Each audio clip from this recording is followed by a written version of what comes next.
I've been fortunate enough to grow up on a farm on the Yorkshire Wolds. Living on a farm gives me the opportunity to enjoy the countryside, fishing, hunting, and living by the philosophy: only take what you need, what you can eat, and waste as little as possible. I want to share with you some of the skills I've been taught over the years and show you the best way to enjoy some simple country cooking.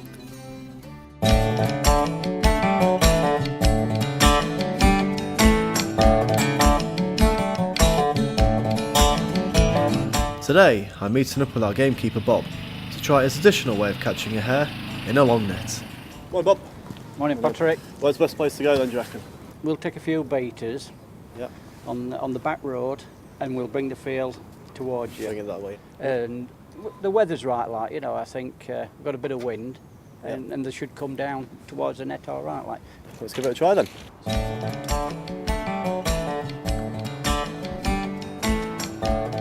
The first job is putting up the net. Luckily, we've got a few friends to make it easier. Especially as this net has more knots than a pack of Cub Scouts.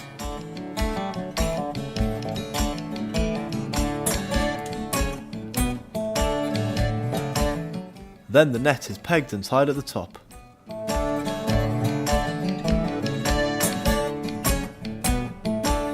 We check for gaps, and we've got plenty of them.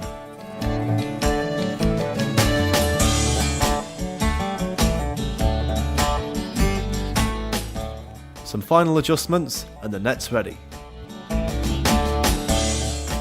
Bob then positions the beaters. It's their job to flush the hares down the field and into the net. As the beaters walk around, it gives me time to get into position behind the net and wait to see what comes.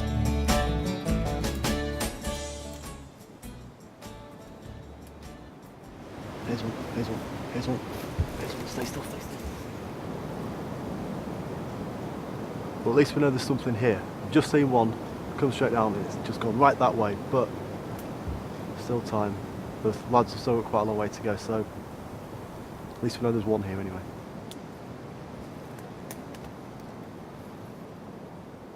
As the beaters return, it looks like the hares got the better of us.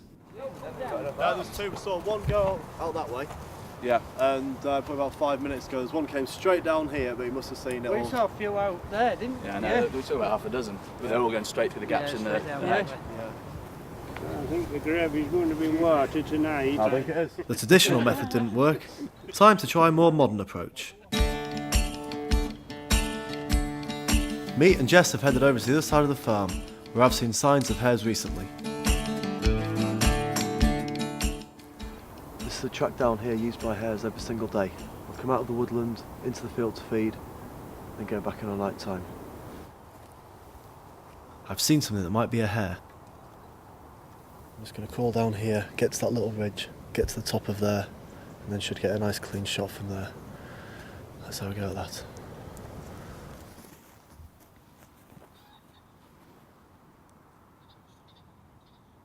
It saw me coming and it's on the move. A more difficult target.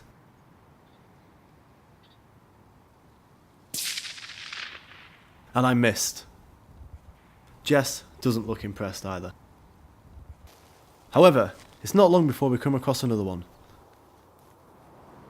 It's important to keep concealed by staying into the hedgerow and moving slowly. With a steady rest and a still target, this is the best chance of the day.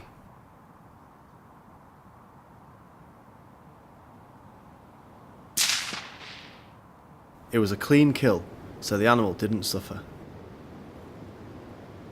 I gut the animal on the spot, keeping the liver and the blood for cooking later. Then it's back home for my next step, using the fur of the hare to tie a fly to catch a fish.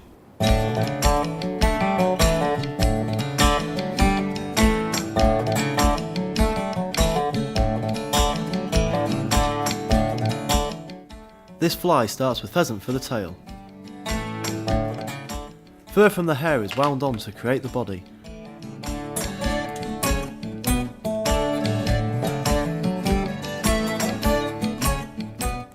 And finished off with a bit of colour. Now this is what's going to catch my fish.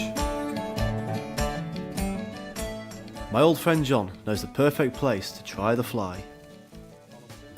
Right, John, well, after shooting the hare, what I've done is tie that one up there. Yes. It's a little hare's ear hopper. What do you think of that? Do you think that'll do any good? That looks fine. Yep. Yeah, just the right amount of dressing, I would think. Yep. Where'd be the best part of the water to fish this? Well, if we start, there's a bit of ripple everywhere, but if we follow the ripple round, we might be in luck. Right.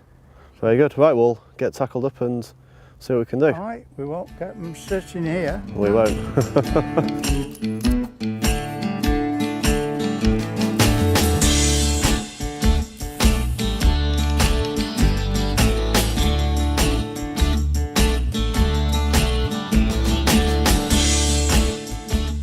Jess and I get into the fishing. John, however, has a more philosophical approach. As you get older, it isn't all fishing. Friends of mine, who fished all their lives, we come and have a sit down and put the world to right. That's why there's so many seats round. Fishing is a patient game, but we still have empty nets. If the fish won't come to us, we'll have to go to the fish. Jess has never seen a fish. She's my curse, you know. Every time I take a fish, we never catch anything. Hopefully we'll break our curse today, Jess. Hey?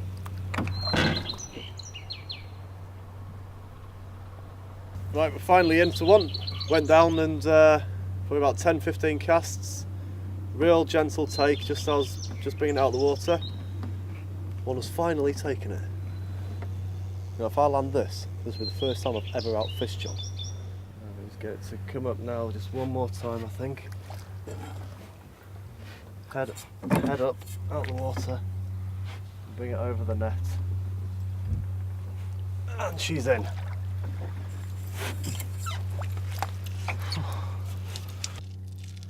That it is. And there's the fly. That's the hare's ear nymph. So the trusty hare is caught as a fish. We're going to cook the hare a very traditional way. We're going to jug it, using the blood, the onions and the carrots, with a slight twist of the kumquats and the garlic, just to give it a nice little zing. The fish, however, is going to be steamed on this lovely bit of cedar wood. This is wild food at its very best. The hare's jointed and marinated in my home brew cider, and the blood and liver are simmered. Then brown the meat. The pureed liver, veg and blood stock are added to the pot and left to simmer for 2 hours.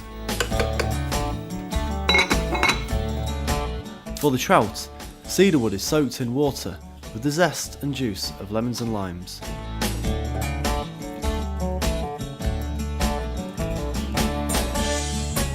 The fish is butterflied, placed on the oiled cedar wood, seasoned and finished with lemon. Then the whole thing is wrapped in a foil parcel and placed in the oven for 15 minutes.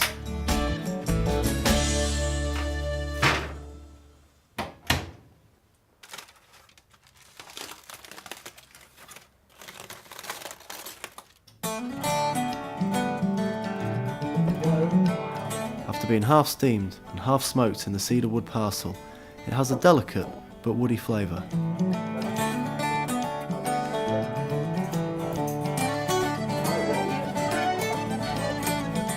The jugged hare is sweetened by the kumquats and garlic.